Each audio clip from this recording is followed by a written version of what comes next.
has the power. Hey Hero fans, this is Todd, and today it is, where'd I put my chopping block?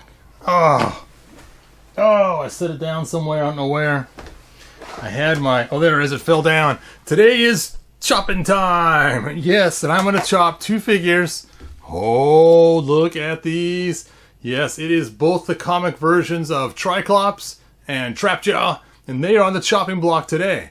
And they do look cool, but there's no room for them in my collection, so their starting bid is going to be $1, Mr. Krabs. But before we go through and talk about these, let's just do a little bit talk about Tri-Klops and Trap Jaw. So hang around, this will be a lot of fun, and we'll have a lot of fun talking about Trap Jaw and Tri-Klops.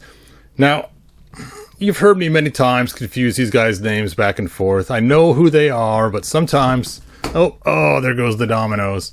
Sometimes when I get talking really fast, all of a sudden I'm like, I kind of get tongue-tied and messed up and call one the other or the other one. So you'll see that. I'll probably do that lots of times during this video. Oh, man, I am knocking. You know what? They're just staying down. So I first want to point out that these two figures are on my top 11. Here's my top 11 baddies, well, top 6 baddies, because it's top 11 for all my figures. And there's Tri-Klops, and there's Trap Jaw.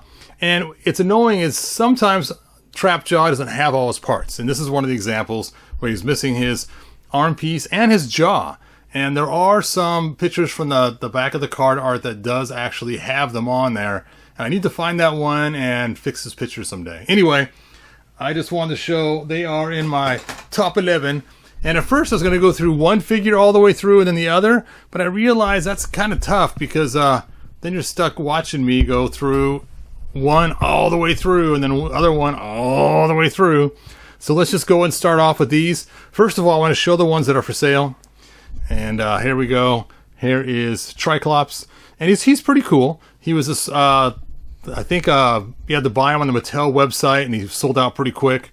And he's got his spinning eye, burp, burp, burp, burp, burp, and he has his sword, and then he has this cool thing going across his chest, because that's how it looked in the comic book, and he's very comic accurate. And I bought him for one reason, and that was to customize my classics to make a custom cartoon or comic version one, but I just did not like the quality of this, and so I was really, really, really bummed. Because if I was to stick them on a classics, it just looks really weird. It's not up to the same quality. Now, when it comes to Trap Jaw, Trap Jaw, you can see that he is also the comic book version. Now, it's kind of funny they made him such light yellowish green. When they show him on the comic cover, he has power around him, and that's why he looks this way. And so it's kind of funny they did that. Now, he does have the weird striped underpants, which we saw in the comic as well, and he has his 3 attachments, which you can change out to be the hook or the claw of power. There it is. Personally, I just leave the gun on there because he's going to go into combat. That's probably what he's going to use mostly, but we saw in the movie some cool ways that he used the hook, and I thought that was pretty cool in the movie, the way they portrayed Trap Jaw. That was pretty cool. So now it's time to walk down memory lane. So first of all, let's start off with the originals. There they are. And the original Tri-Klops, I always pretended like his eyes would change as he would get more intense. So the blue was like, almost like he's not really too upset. Now he's getting angry. And now he's really mad. Bum, bum, bum, bum. Or sometimes I would have it that that's just how much power levels he's on. Now, of course, I always also used to pretend that he could see out of all 3 at once, which is kind of what the idea is. He can see everything all at once. And I have a whole video, a couple of them actually, 2, on what Tri-Klops sees, and I'll put one of the links here, and my newest one, in the description so you can check that out. It's pretty cool. Anyway, so like again, he was in my top 11. It was really cool. I like that his cuffs were actually painted as opposed to He-Man's that were not when I was a kid. And yes, his legs are loose. I used to always try to make him stand straight. And when you do that, you stretch the rubber band across the back. And that ends up causing his legs to become loose. So all my figures that I'd forced to stand with their legs straight would eventually have loose legs, not realizing what the heck I was doing. Now, we, of course, did get an Origins as well. And the Origins looks very similar to the original, except they have much more movement in the different limbs and stuff. So, and also they can pull apart, and there's no spring waist. All right, when it comes to Trap Jaw, his elbow doesn't bend in the original toy, which used to drive me crazy. It would be so easy to add articulation point right there. I don't know why Mattel didn't do that, but I always thought it was cool to make other pieces for him. So I made this piece out of some grapes that my wife had and some other pieces, and my kids had a Connect set, I think it was called, and that's what I took that from, made that on there. When I was younger, as a kid, I'd make all kinds of cool attachments. Usually I would take parts from, you know what? That was not from my Kids Connect. I was wrong. That was from the G.I. Joe grappling hook. Dun, dun, dun. Here's the grappling hook right here. And these parts are from the Kids Connects. And this was the dropper. The dropper. And the dropper has been featured in one of the cartoons where he can lower Merman down. And basically I just took this from their G.I. Joe stuff that you could shoot and input it in here. This is the same string from the G.I. Joe, and basically I had a little crank here and crank it right up. Let's see, I got lots of stuff. I used to always grab the Micronaut pieces. And this is one that's been recast from the Micronaut pieces. And you can see they need to have some cool... Because he's supposed to be the master of weapons. He only has 3 and only one's a gun. That's not a wizard of weapons to me. So, but this was my favorite. It's so cool. Anyway. And of course, I remade it with my Origins, but I made a 3D printed one, a bunch of other 3D ones too. This time the elbow does bend. Hooray! And to customize them, I gave him the armor from this guy. That might even be that guy's body too. And then I have it so they can hold more weapons, which is funny. I don't know why they put those little hook spots on this guy, because he doesn't have the robotic arm, but that's a nice touch to add more accessories on there so you can have more bling bling power. Now I did use the Filmation head on him, so I like that better, but I sanded the chin down because it was just a little bit too long. Too long. Oop. Now his stuff is falling off. All right, on to classics.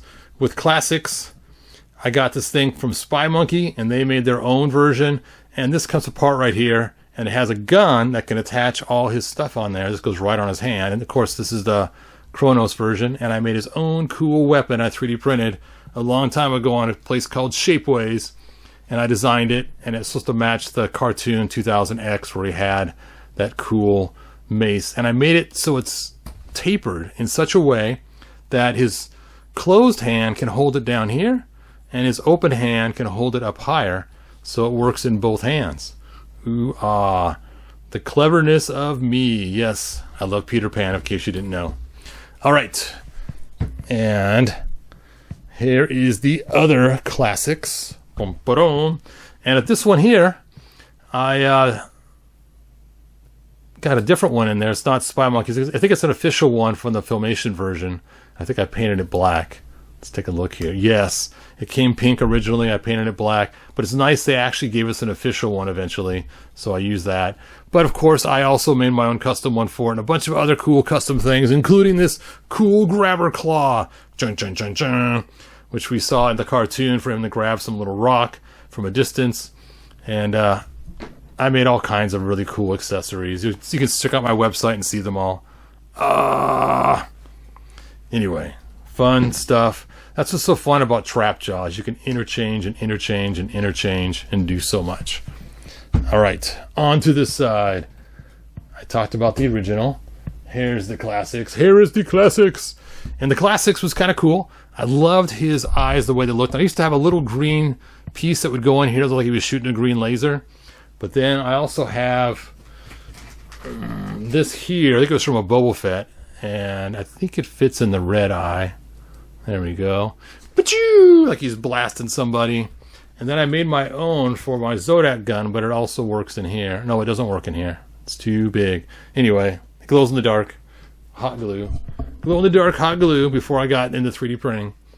And then I also tried to make my own custom version. And these are the parts from a couple different figures. We have the armor from I think his name is Samurai. I'm not sure. He's from Super Friends. And I stole his armor from the Classics version. And you can see it there. And then this piece I stole from the Masterverse one. So now he looks more like the Classics one. And I just love the way this green and orange looks on him. It's why I use that figure's pieces. And then I decided to switch and just use the Masterverse sword because it was awesome. I used to give him the Samurai sword from Samurai He-Man. The one at the stilts. Fit. There we go. But I decided to give him the sword from Masterverse. Now, I don't have any Masterverse figures left of Tri-Klops. I have sold them all. But I did keep this cool sword holding strapped to remind us of the comic. That just looks cool. I love the way it looks. And of course I gave him a He-Man body, so it matches the Filmation look, but his regular ordinary boots. So there you go. There is my custom one. Alright, now when it comes to Tri-Klops, he also came with these cool little green robots that look kind of almost like the Talon Fighter. Now I have 3 on purpose. I pretend like each one of these replaces one of his eyes. As you can see from all 3 eyes at once, instead of seeing what's there in front of him, it can replace the screen with one of these 3, or all 3 of them in just different screens. And so that's kind of the idea, such as why he can only do 3 at one time. So yes, I had to buy 3 Tri-Klops at one time in order to do this, so I could keep the cool little things. Now, in the 2000X cartoon, they would turn into stealth mode. So, of course, I made the stealth mode one. And it's got a much wider base because I hate how easy these ones fall over. And I accidentally lost this one. I don't know what happened to it, but I have it. I found it again. And this was the first one I made for the stealth mode. And because I was trying to use it for a video I made, I had to remake it. And this was the remake version. So you can see I decided to keep it cloudy instead of shiny clear. But there you go. Those are all of those. Okay, you got one last figure to talk about. And this is the the comic book version of Trap Jaw we got in the 3-pack. And of course he has his extra accessories too, but no spots to put them on his belt or anything else. But you can see I already have a comic book version in Classics, so I don't need to keep the keep the Origins one. Whew, that's a lot to cover in a short period of time. I did not pull out the 2000X ones on purpose or any other versions because that'd just be a lot more to cover. But I just kind of wanted to show you guys all of the renditions that I have gone through. It's funny, is this guy here has gone through so much. Like I mentioned, I used the Filmation head, but the color was wrong, so I had to repaint his head. This was the original head he came with, and I just did not like the mouth, the way it looked. It was just too gruesome to me. So the original one, I sanded that down and painted it black, but I just really liked the Filmation head. Once I painted it kind of that burgundy color, it just looks really cool. I think originally it was pink. I don't remember, but I just put on a light wash of red over the pink, and it kind of made it that nice burgundy color. And bada bing, bada boom, there is my final version. There we go. All right. I think that's everything. I think I covered every single one of my versions. So, back to where we started. These 2 right here are on the chopping block. Oh, I just got to readjust my camera. Chopping block. Chop, chop, chop. And starting bid for them will be $1 a piece. They're on separate auctions. The link's in the description, so check it out. It's funny, when I used to play with these guys, I would put the green one in his hand and pretend like, and I put the other colors in somebody else's hand. I put it on both sides of Skeletor's throne. They were like the guards of Skeletor. Thanks for joining me, and yes, please bid on the auctions, $1 a piece. It's funny too, you can see all the different accessories I have made over the years for all my different trap jaws. Look at this one here. This is the one I made. I used blue on it and stuff. Kind of cool. Here's the other dropper that I made. Ooh, it hooks onto the Classics trap jaw. Oop, oop, oop. Almost dropped it. And then you just wheel it right up. Such fun, cool little designs But it's funny because I made them first, like I was saying. I mean, even made a sword that plugs into Trap Jaw for the classics. But anyway, that is enough. Like they say in the 1987 movie, good journey, and I'll see you guys next video. Thanks for watching. Bye now. If you found enjoyment, like, subscribe, and ring the bell.